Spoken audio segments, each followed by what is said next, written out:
Republican Governor Larry Hogan. Governor Hogan, President Trump has responded to the events we've seen in the last few days by calling those responsible for the looting and arson, quote, thugs, and saying when the looting starts, the shooting starts. You've suggested that his rhetoric was, quote, inflammatory and not helpful. Explain why. Well, look, I think one of the most important things that a leader can do right now, and I went through this in 2015 during the riots in Baltimore, one of my primary focuses was to try to lower the temperature, and that's not helpful. It's not lowering the temperature. It's sort of continuing to escalate the rhetoric, and I think it's just the opposite of the message that should have been coming out of the White House. What lessons could you teach Minnesota and the nation, having dealt with the Freddie Gray crisis? And for those who don't remember, Freddie Gray was picked up. He was in a police vehicle and he was in a coma after that. It was a rough ride, people said, and the police officers ultimately were not convicted. Well, I think we dealt with this crisis in Baltimore really decisively and quickly. We acted quickly. Within a couple of hours, we sent in 4,000 members of the National Guard and 1,000 extra police officers to try to maintain peace and to protect the citizens of Baltimore, the vast majority of whom were protesting peacefully, which is what I think we're seeing in many cities across America. But we had a smaller element who was burning and looting, and we were trying to stop that violence, and we did it very successfully. After the first few hours, there was no more burning or looting or violence. Nobody else got hurt, but we let the peaceful protest go on for a solid week in Baltimore, and I immediately went to the city. I walked the streets of Baltimore for a week, talked with leaders in the community, and I think, my advice to these leaders in other states would be to not let the situation get out of control. We saw our theory was kind of peace through strength. We did not let it escalate to violence where crowds were overpowering police, but we separated the violent acts and the destructive acts from the peaceful protesting. And we tried to get in there and communicate with the citizens. And frankly, many of the people in the community are also trying to stop the violence and all of the bad activity that's taking place. They don't want to see it, and it's not really helpful to any part of the situation. So just a few minutes ago, I was talking with the White House National Security Advisor Robert O'Brien, and he told me that while in his view there might be a few bad apples, as he put it, he does not think that systemic racism is a problem in law enforcement agencies in the United States. What do you think? Is systemic racism a problem?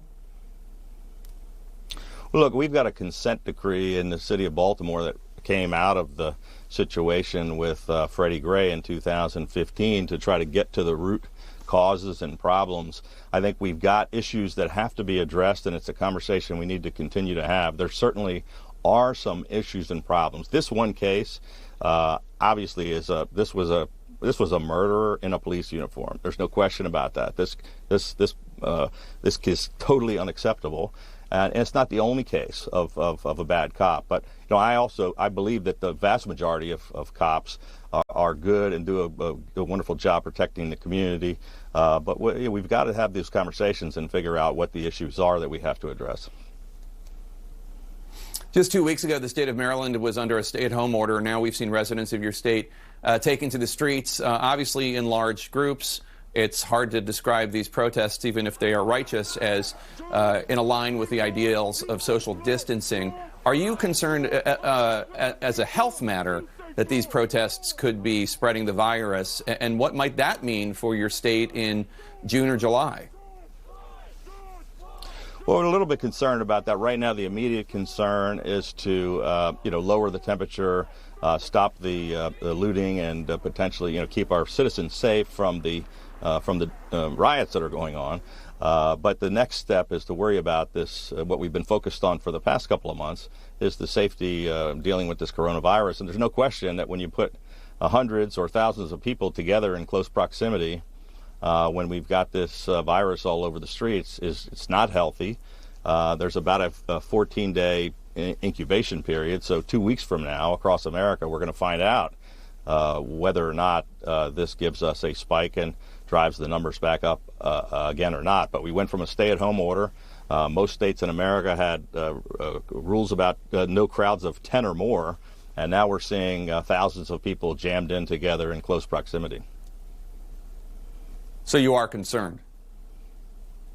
I am. I think most of my colleagues are as well.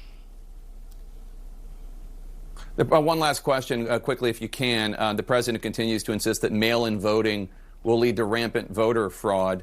I know you have mail-in voting in Maryland. What's your take on the president's continued campaign against it? Well, we haven't had any experiences so far in Maryland that would cause me any great concern. We did that in a special election. We're doing it in a primary on Tuesday here in our state. You know, during the pandemic, it was the only way to really have safe voting. We want to make sure everybody had the opportunity to vote without putting themselves in danger by going out to polling places. But look, I think we want to make sure we get the opportunity for every single person to vote. We ought to make sure that no voter fraud is taking place, whether we're doing it by mail or any other way. But I'm not concerned about that here in our state, and we've been doing it for a long time. Maryland Governor Larry Hogan, a Republican, thank you so much for your time today. God bless the people of Maryland today. We hope everything goes okay.